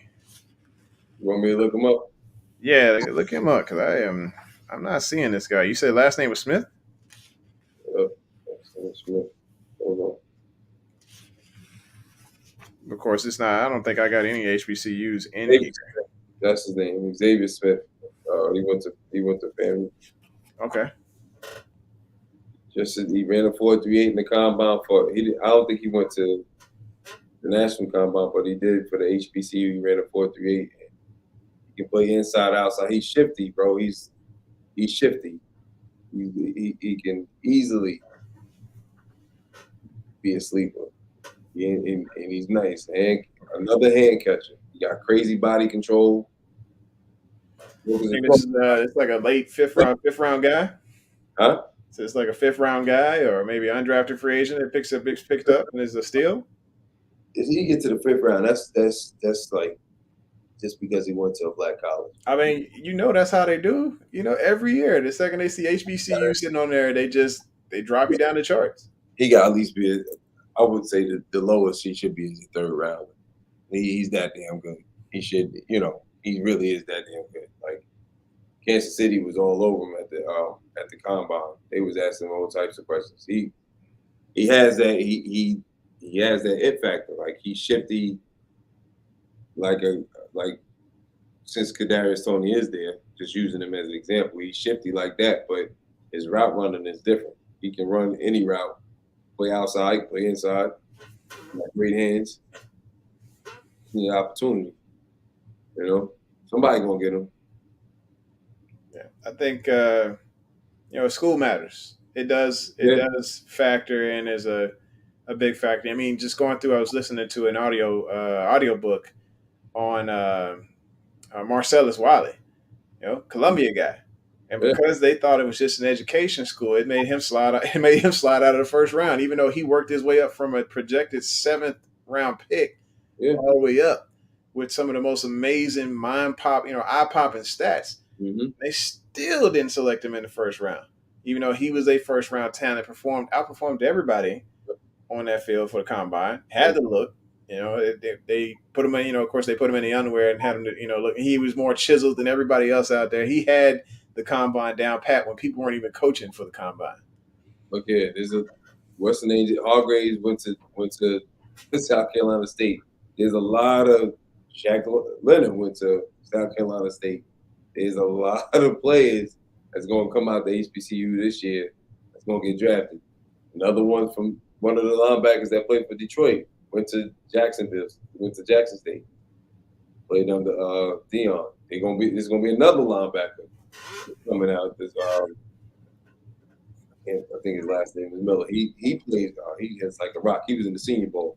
He Yeah. was lighting everybody up, and he's one of those linebackers. I wouldn't mind us drafting him Okay. because he's that type of back. Like he can play. He can play the wheel or the mic. Mm-hmm. He'd be When it perfect. comes to this whole linebacker situation, like, Mhm. what are we gonna do as far as outside linebacker? Do you see us picking one early? Nope. Why is that? If we gonna go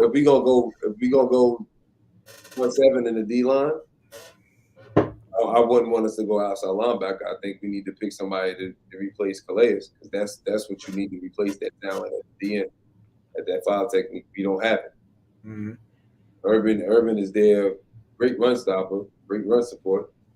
Travis Jones is not there for that. Travis Jones is going to be the starting nose at some point in time. He's not going to play that DN, not to be to give it that type of pressure. You need to bring Calais back, and you need to draft somebody under him that you can develop, that can take that spot. What about Matabike? Matabike, is he not a good replacement for Calais? He's a 3 technique. He can't play out. He can't play up and down that line like Calais can. You need somebody that can do that. We don't have anybody. Maybe Travis Jones can develop into that, but we don't really have anybody. Yeah. You know what I'm saying? Calais can go all the way on and line up when we go into a sub package and line up at the DN and abuse deep offensive tackles when he's done all his career. We don't have anybody to do that. Big Red just saying that Travis Jones can do that. We gotta see, but he's 330 something. Yeah, he's playing. He's really going to be the starting nose. He's not going to be. It's rare that they're going to move him out there. That's just like when Haloti Nada was here. Haloti Nada played out there, but that's not where he was. He wasn't super comfortable, and he wasn't as tall. Like you need somebody with that height that can be rangy. Before we had Calais, the only other DN that we had like that was rangy like that was Chris Canty. And then before him, it was Price. So that's what I'm talking about. That somebody that could really be that DN. I don't want to put 350 pounds out on the end. I want to put him right in the middle. He can play the 3. He can play down. You can put him at the 5 if you have to, but I don't see him starting there. I see him he's going to be the starter at one particular time at that nose and be dominant. He would be super dominant at that nose tackle position. I mean, that's what he did. That's what he did at Connecticut. So is Jihad Ward? Is he still out there? Yeah, I don't think anybody. Or did he sign with the Giants? I think he signed with the Giants last year, right? Yeah, I don't know if he re-signed with the Giants, but they only had him playing. They had him playing the rush linebacker. So yeah, like that would be a decent replacement right there if CC wasn't sticking around. But that price might go up. Well, back to Calais Campbell. I just would, if we gonna get somebody, that can play that edge, we need to get somebody that can play that edge that's 6'7", 6'6", 300 pounds. That's Urban, right? Urban's he up there, right? Yeah, but Urban's not no pass rusher. Yeah. He can't pass rush like Calais. Calais on a different type of, that's because he went to the U. Yeah. Oh, all right. So we sitting at 139. Brooke, she rang the bell. She did. She rang it like a while back. I mean, she was ringing the heck out of that bell. She said this was. I don't even remember when she put it on 10 o'clock at the dot. She had that bell ringing, and we kept going. We did. Yeah. But we still want to, like I said, we want to get into these positions. I think we need to challenge ourselves to probably hop away from wide receiver and quarterback just for a little bit.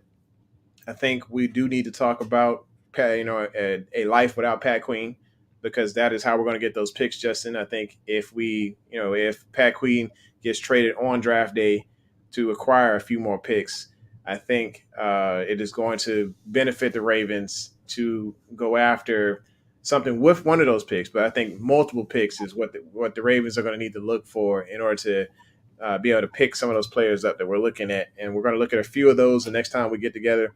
Like I said, I was supposed to get Dame Parson here from the Draft Network.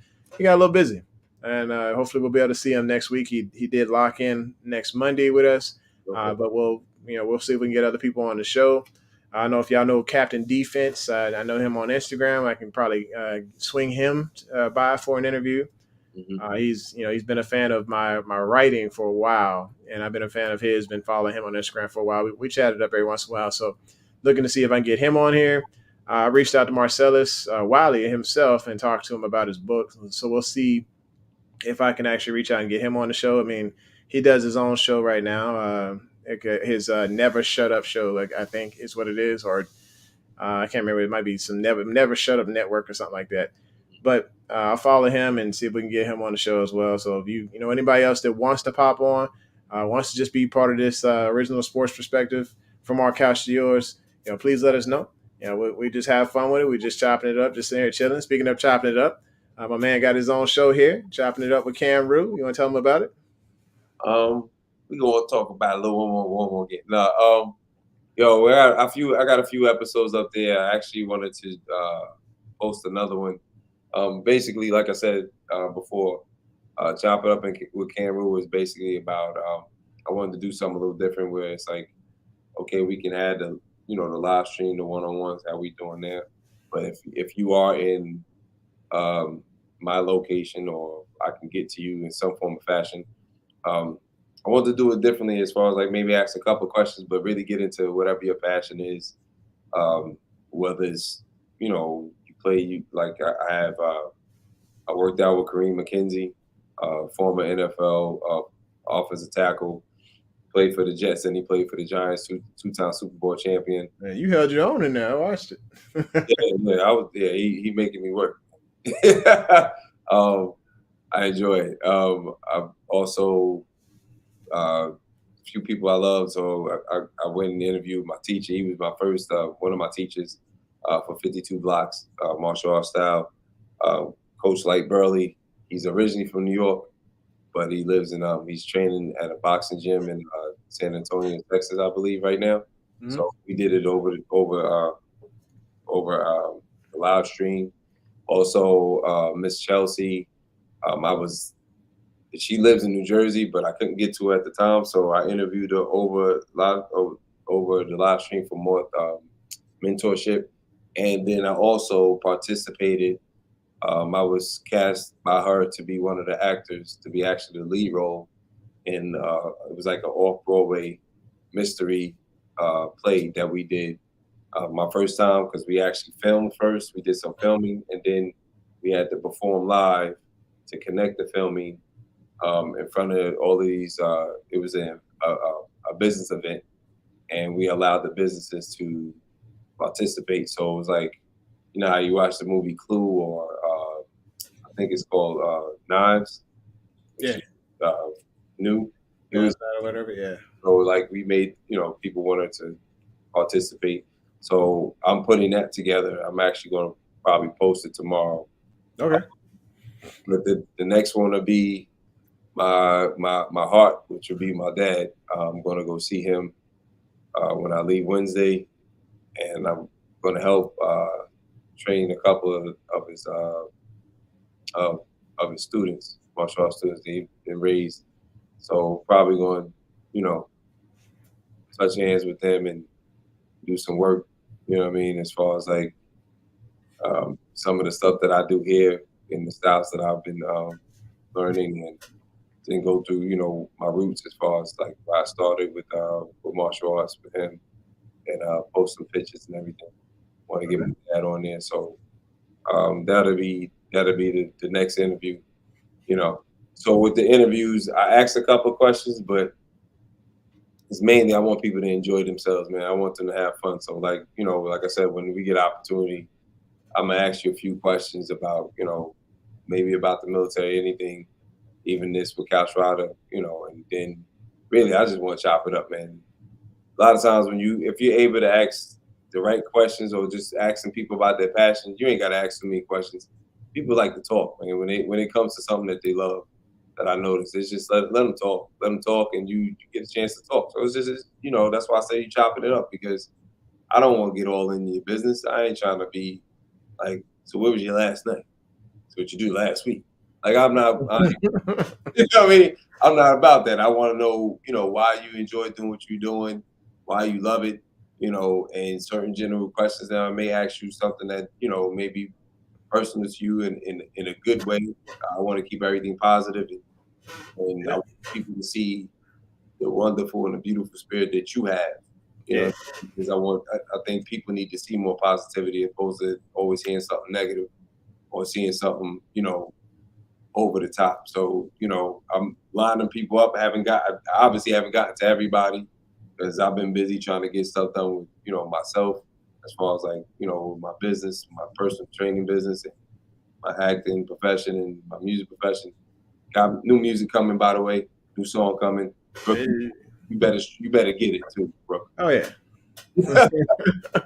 Yeah, man, I appreciate it, but it's called Chopping It Up with Cam Roof. Y'all get an opportunity. I don't know. I meant to send you the link too. I don't know if you got the link to my channel. You can actually see some of the videos. Absolutely. We'll want to put that in the description for this show as well. And thanks for coming through, everybody. Appreciate, it was a good birthday hanging out with each of y'all. Happy birthday. Oh yeah, definitely a good time. Even you, Justin, it was good hanging with you. We love y'all. We appreciate y'all coming through to the home of Original Sports Perspective. From our couch to yours, this is your couch rider Raven. This is Chop It Up with Cam Rue. Make sure y'all check them out, man. We're saying 2 claps. Fade to black. Salute. Introducing the Couch Rider Raven Report. Let's go. Ravens, Couch Rider. We gon' ride out. Couch Rider. We gon' ride out. For some of you Twitter gangsters, this is just a hobby, Original Sports Perspective. You can't stop me. Couch Rider Report, it's reflective. Please respect it. You will get checked, and your knowledge will be tested. I ain't the coldest Raven, but this is my show. Shout out to the Barry White of rap for the beat, though.